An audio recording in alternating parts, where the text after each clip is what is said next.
Comparing inch and metric fasteners can be complicated, but here are 3 quick tips to help you get started.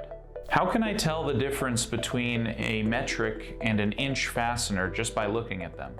How you can tell the difference between an inch and metric fastener is actually pretty simple. If you look at the head of the fastener, you will see a number on the fastener that means it's metric. If it has an 8.8, a 9.8, or a 10.9 on the head, it's going to be a metric fastener. If it has lines on the top of the head, it is going to be an inch fastener, and that's an easy way to tell the difference.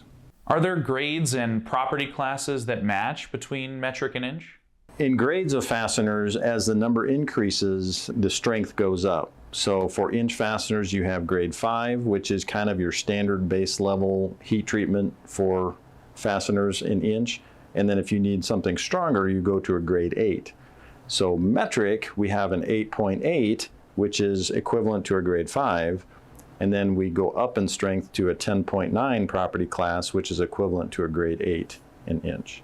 Are there any sizes of metric fasteners that I should be avoiding? Many people that aren't familiar with the metric system think that you can have any size of metric fastener, but there are certain sizes that are commonly available.